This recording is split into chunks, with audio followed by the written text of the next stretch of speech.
understanding what is driving people, it will also give a lot of information about, what's going to happen. I feel a lot of brand has lost their soul and they are just become driven by analytics and not really about the core values or purpose or the heart. But ultimately, 70% of the decisions we make in life, at least the important ones, are emotional.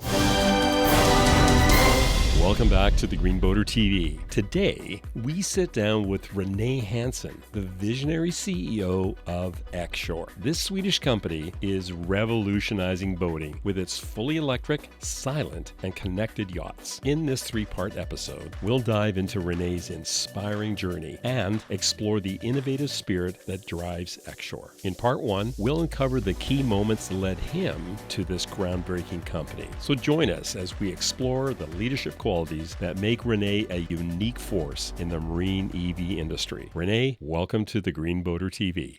Thanks, Bruno. It's great to finally be here. I heard so much about you and have followed the program and seen a lot of your shows. So finally being able to join you here is great. Looking forward to the conversation. Let's just get started and let's just talk a little bit about the history of the company, starting with you. You have a storied history. You have been now the CEO for a year and a blaze of activities happened. But what were some of your personal experiences that drew you into this kind of a market? Thanks for the question, Bruno, because I think understanding what is driving people and it will also give a lot of information about, what's going to happen in there. And I think also with as you and me have spoken about before, I feel a lot of brand has lost their soul and they are just become driven by analytics and not really about the core values or purpose or the heart, which is the most important thing. Yes, it is rational drivers. Yes, it is cultural drivers, but ultimately 70% of the decisions we make in life, at least the important ones, are emotional. And some of the things that have shaped me as a human being and have taken me to make the choice so obvious to come to X-Shore and be lucky enough to lead the company. I was born myself in Norway, which is a very small country with a Dutch dad and a Norwegian mom. And anyone that has been in Norway knows that most people live their whole entire life 30 minutes away from where they grew up. But from early off, I studied philosophy. I was fascinated by the philosophers that always asked the questions and looked outside the box and looked outside the cave, so to say. But what I also learned from the great philosophers is that you really need to understand communication to be able to get followers.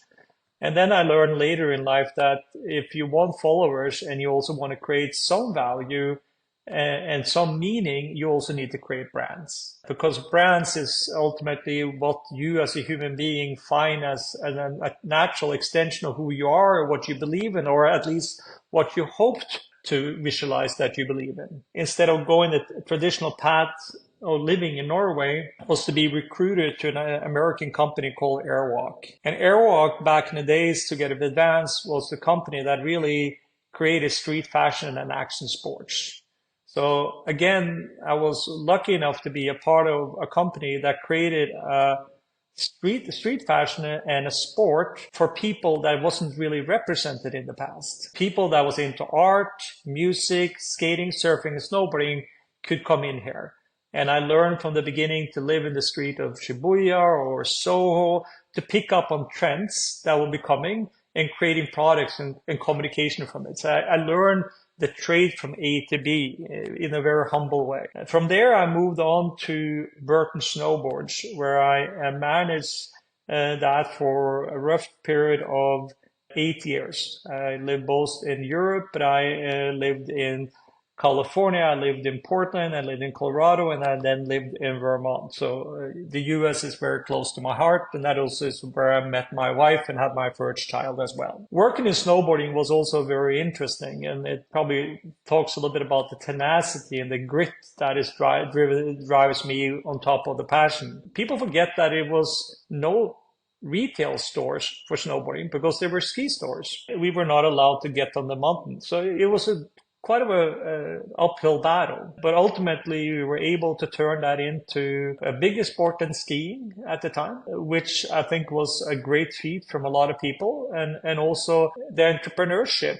of finding ways around a system that was working against you to create a new category and get the people that was working against you in the past to embrace you, because the ski hills understood that it can sell more ski passes, they can have more hotel rooms, ski stores can make more money, and ultimately it wasn't that bad to meet new people on the hill later. Maybe sometimes you even got married. I lived through that, and I know too, it dragged a different demographic up on the slopes.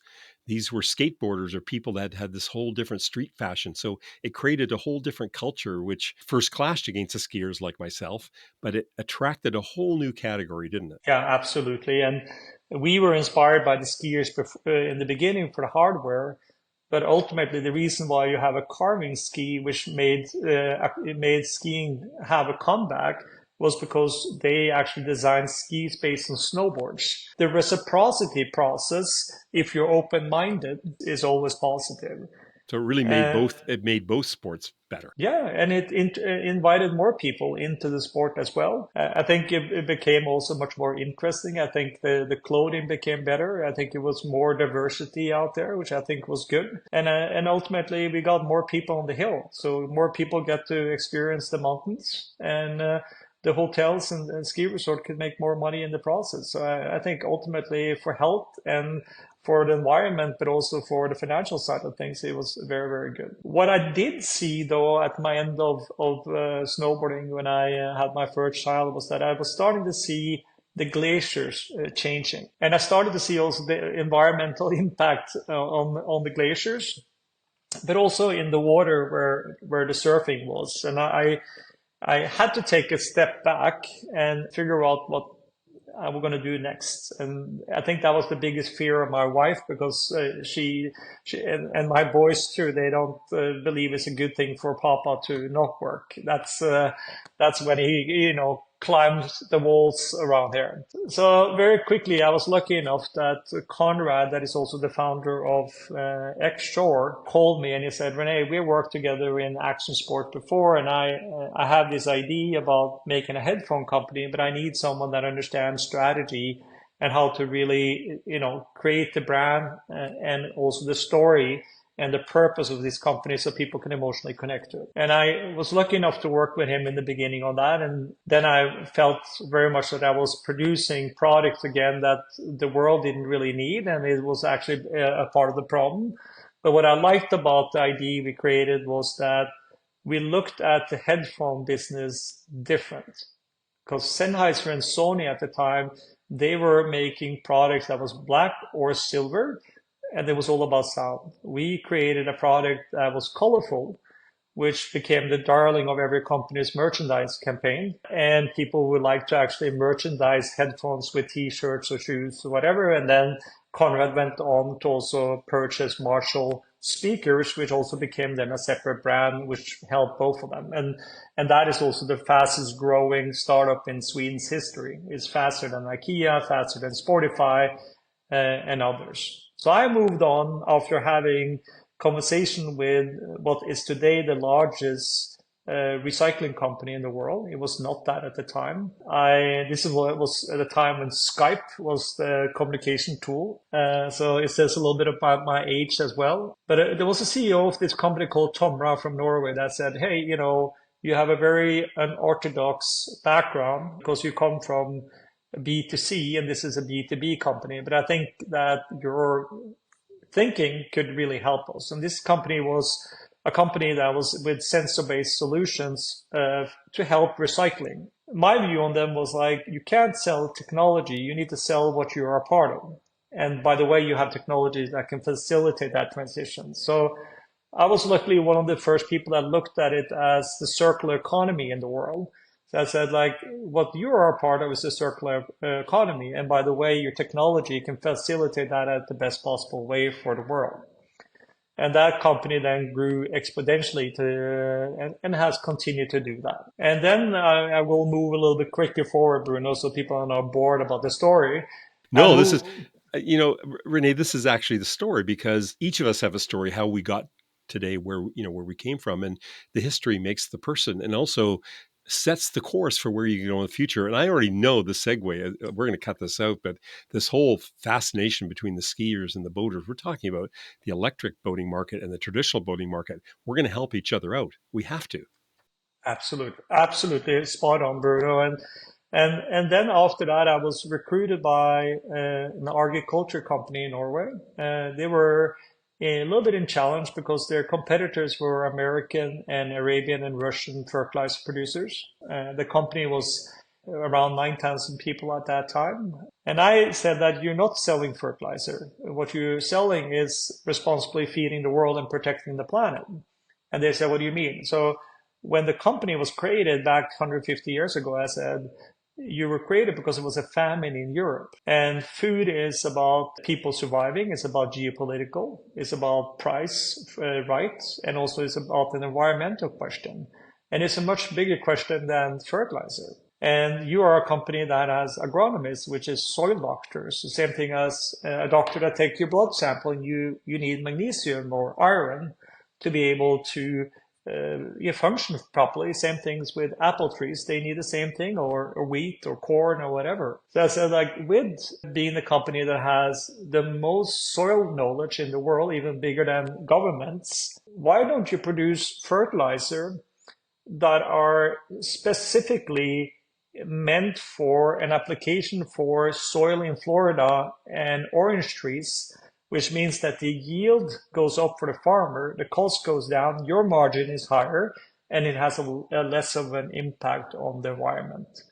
That had took the company from 9,000 to 17,000 people. We increased the revenue with 70% over 8 years and doubled the stock, and the employee engagement went from rock bottom in Norway to top 10% among 500 S&P companies in the world. What happens when a leader changes the perspective so the vision is clear?